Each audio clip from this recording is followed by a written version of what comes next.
श्री स्वामी समर्थ प्रेक्षकांनो, आपल्याला पाठराखीण या मालिकेमध्ये इथला जबरदस्त ट्विस्ट येताना पाहायला मिळणार आहे.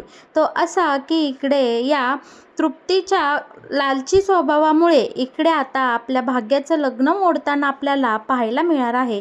आणि या सगळ्याला जबाबदार अशी प्राजू ठरणार आहे. ती कशी हे पाहण्यासाठी तुम्ही आपला हा व्हिडिओ अगदी शेवटपर्यंत पहा. चारू सगळा राग इकडे प्राजक्तावर काढणार आणि प्राजक्ताचं डायरेक्ट थोबाड फोडताना आता आपल्याला पाहायला मिळणार आहे. या सगळ्या प्रकरणामुळे मुलीचं लग्न मोडलं, त्याला दोषी भाचीला ठरवण्यात आलं आणि इकडे चारूने जो काही जबरदस्त धमाका आणि इकडे तमाशा मालिकेमध्ये केलेला असतो, या सगळ्यामुळे इकडे आता वैदेभावांना अटॅक येताना आपल्याला पाहायला मिळणार आहे. हे सगळं मालिकेमध्ये खूप सुंदर पद्धतीने चित्रित केलं गेलं आहे. आणि हे सगळं कशा प्रकारे मालिकेमध्ये घडत जाणार हे जर तुम्हाला जाणून घ्यायचं असेल तर तुम्ही आपला हा व्हिडिओ अगदी शेवटपर्यंत पहा, म्हणजे तुमच्याही सगळं काही इकडे लक्षात येऊन जाईल. बरं का प्रेक्षकांनो, इकडे मालिकेमध्ये छानपैकी मुलाचं आगमन आता इकडे कार्यालयामध्ये झालेलं आपल्याला पाहायला मिळणार आहे. रोहित खूप सुंदर दिसत असतो बरं का नवरदेवाच्या वेशामध्ये. आता चारू त्याचं सुंदरपैकी इकडे स्वागत करते, त्याला पंचारतीने ओवाळते, त्याचे पाय धुते. जावयाचं जे काही सुखसोहळं करायचं असतं ते सगळं आता इकडे केलं जातं. आणि इकडे लगेच आता रोहितची आईसुद्धा आलेली असते आणि तिच्या डोक्यात फक्त एकच असतं की हुंड्याचे पैसे आज मिळणार आणि ती खूप मालामाल होणार. ती वैदेभावांना बोलते, काय मग वैदेभावा, झाली का सगळी तयारी, सगळं ठीक आहे ना? आता इकडे वैदेभावांना आठवतं की यांना आपल्याला जो काही हुंडा द्यायचा आहे तो आजच दिला पाहिजे. आता इकडे मामी मात्र रोहितचं कौतुक करायची एकही संधी सोडत नाही, त्याचं खूप कौतुक करते. पण इकडे या तृप्तीला मात्र एकच टेन्शन लागून राहिलेलं असतं, ते म्हणजे संध्याकाळपर्यंत 2 लाख रुपये कशा प्रकारे जमा करायचे. आता तिच्या ह्या सुपीक डोक्यातून एक सुपीक आयडिया येते आणि ती ठरवते की भेटला की मला मार्ग. ही आहे ना रोहितची आई, बरोबर आता हिला मी सापळा करते आणि हे 2 लाख रुपये कशा प्रकारे मिळवते ते आता बघतेच. आता इकडे या भाग्याच्या आईने म्हणजे चारूने नवरदेवासाठी एक सुंदर अशी रूम इकडे तयार करून ठेवलेली असते. आता ही विहीण तिच्या दुसऱ्या विहिणीला घेऊन इकडे रूममध्ये येते. रोहितच्या आईची ते छान सोय केलेली असते आणि तृप्तीला सांगते की तृप्ती, यांना काय हवं नको ते बघ. आता इकडे चारू तिथनं निघून जाते, पण याच संधीचा फायदा घेत तृप्ती लगेच रोहितच्या आईचे कान भरायला इकडे लागलेली असते. ती रोहितच्या आईला बोलते, कमाल आहे बाई रोहितची आई तुमची. तुमचा रोहित एवढा मस्त देखणा मुलगा आणि तुम्ही चक्क आमच्या भाग्याला पसंत केली. खरं तर आमची भाग्या तुमच्या रोहित पुढे अगदीच डावी आहे, ते आम्हाला चांगलंच माहिती आहे. अहो, तिला काय रंगरूप आहे का तेव्हा? पण तुम्ही काहीही हुंडा न घेता कशा काय तयार झाला हो या लग्नाला?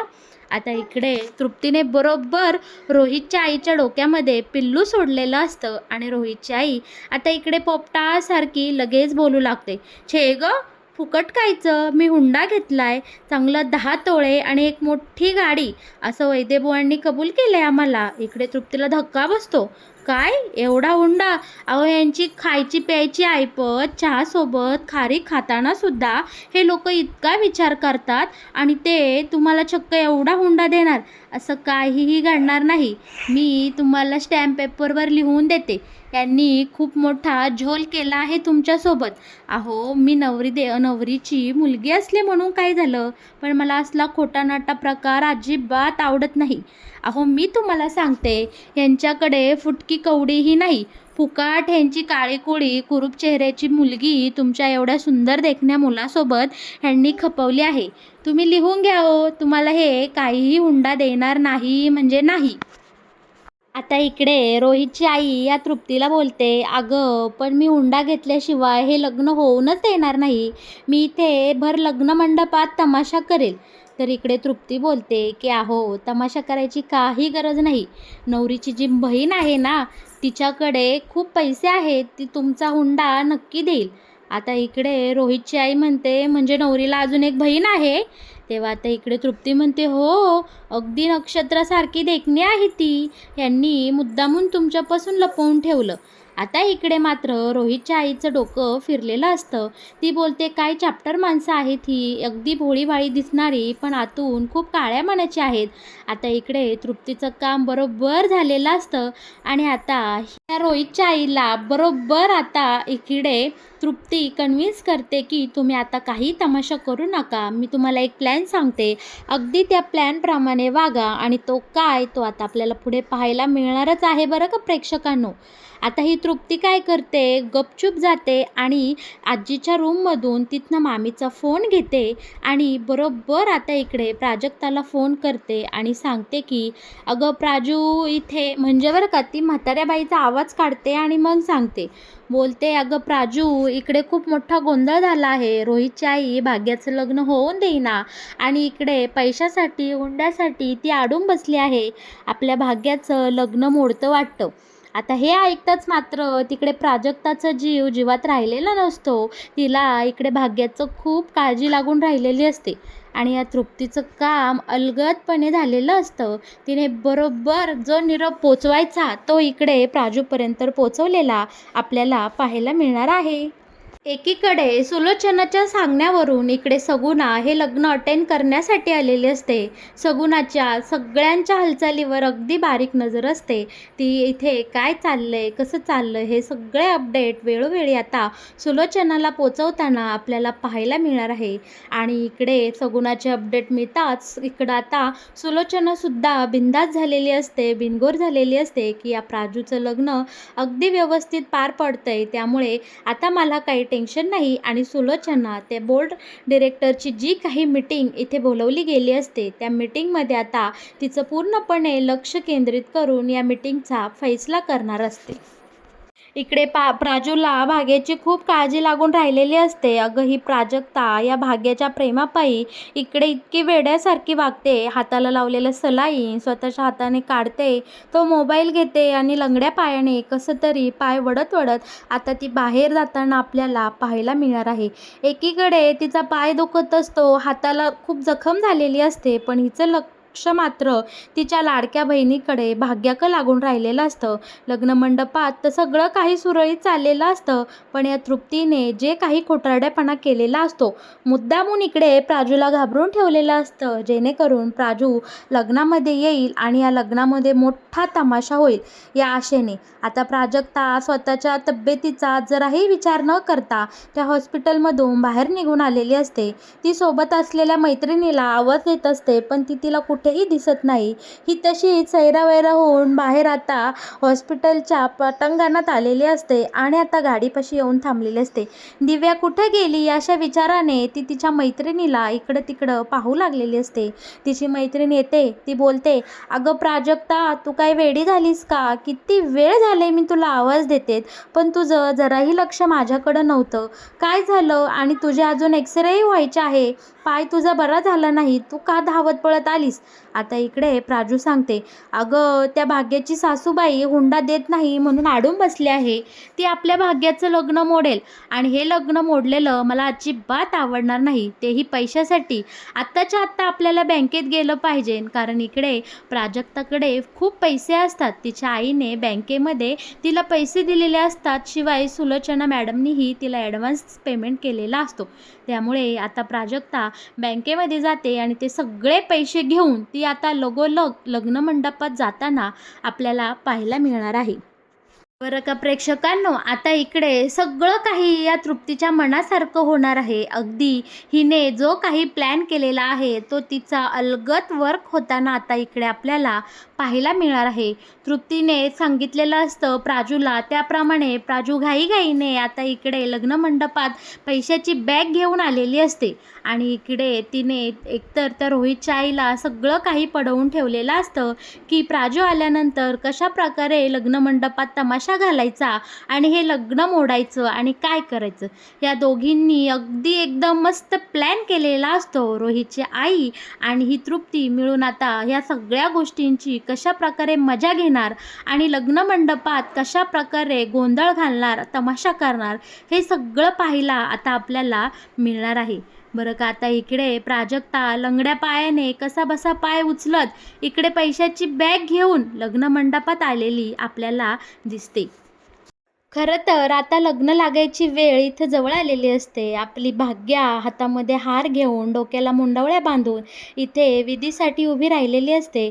पण तिचं पूर्णपणे लक्ष फक्त तिच्या लाडक्या प्राजूकडे लागून राहिलेलं असतं. "अगं प्राजक्ता, ये ना गं प्राजू, आज मला तुझी सगळ्यात जास्त गरज आहे. माझ्या आयुष्यातला एवढा मोठा सुखाचा क्षण, इतका मोठा दिवस आहे आणि प्राजक्ता तू कुठे जाऊन बसली गं? प्राजू तू कधी येणार?" इकडे भाग्याच्या मनामध्ये फक्त आणि फक्त इकडे प्राजक्ताचेच विचार चालू असतात.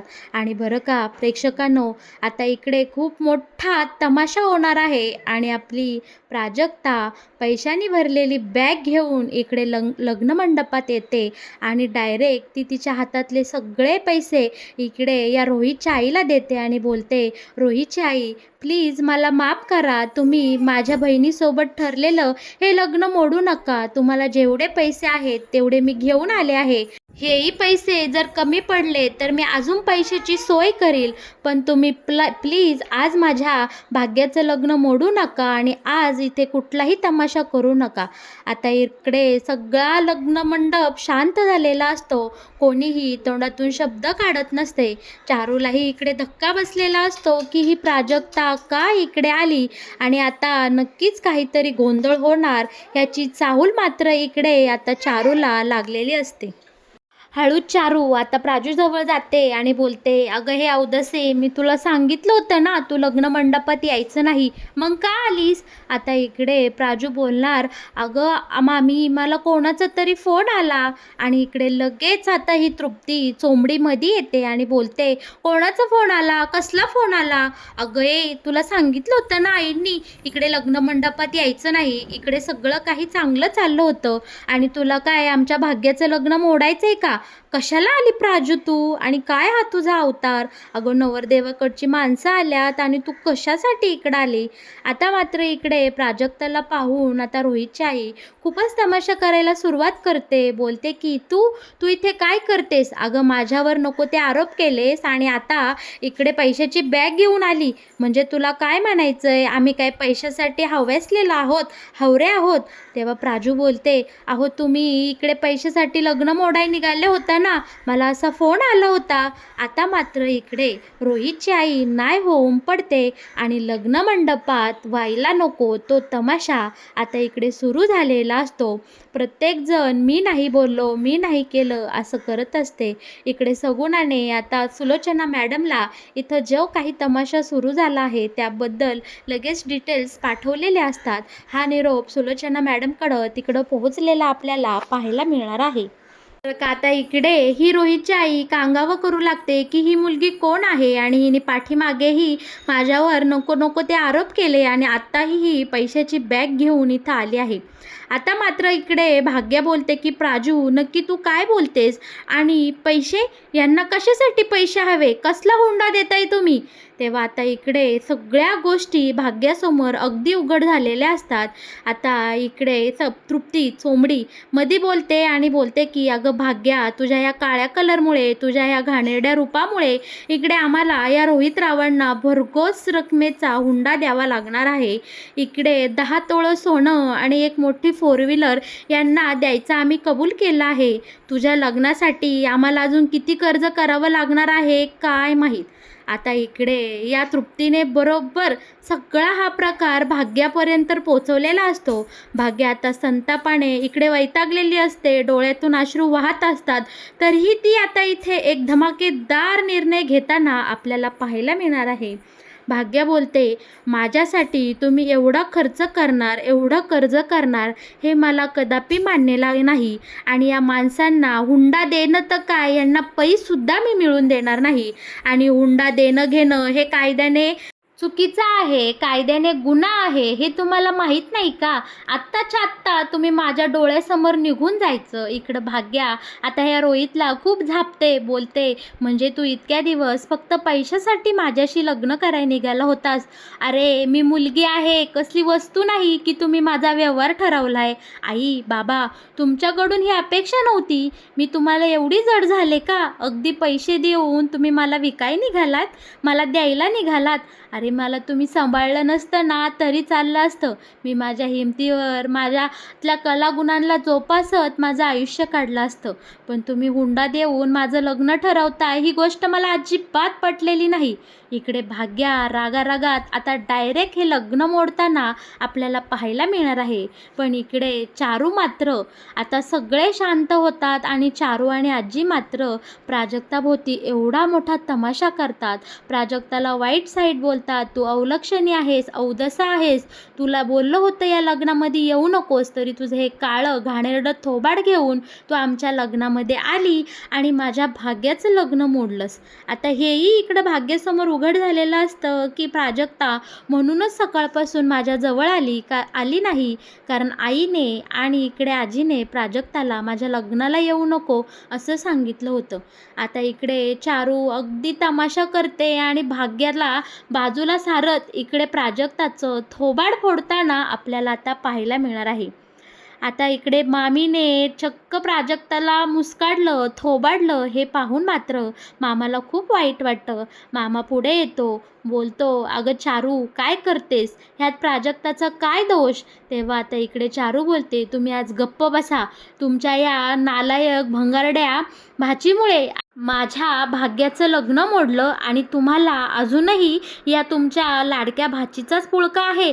अहो, तुमच्या डोळ्यावरची झापडं बाजूला काढा आणि बघा एकदा की या लग्नमंडपात होत्याचं नव्हतं झालंय. तुमच्या मुलीचं लग्न पुन्हा एकदा इथं मोडलं आहे. आता मात्र मामाचा अंत अनावर होतो. मामा मामीला समजावत असतो, अगं चारू शांत हो, शांत हो.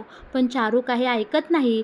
पुन्हा एकदा भाग्या तिच्या बहिणीची म्हणजे प्राजक्ताची इकडे बाजू घेते, सगळ्यांसोबत भांडते आणि बोलते की प्राजक्ताला कुणीही काही बोलायचं नाही, कारण तिच्या येण्याने मला हे सत्य कळलं आणि म्हणूनच मी माझ्या स्वखुशीने हे लग्न मी मोडत आहे. भाग्याचं लग्न मोडलं, प्राजक्तावर नको नको ते आरोप झाले, चारूने भर लग्नमंडपात एवढा मोठा तमाशा उभा केला. या सगळ्याने आता वैद्यभुवांना काही हा प्रकार सहन होत नाही आणि आता त्यांना इकडे हार्ट अटॅक येताना आपल्याला पाहायला मिळणार आहे. ते चक्कर येऊन खाली कोसळतात. भाग्या, प्राजू सगळे धावत पळत आता वैद्यभुवांपाशी जाताना आपल्याला पाहायला मिळणार आहे.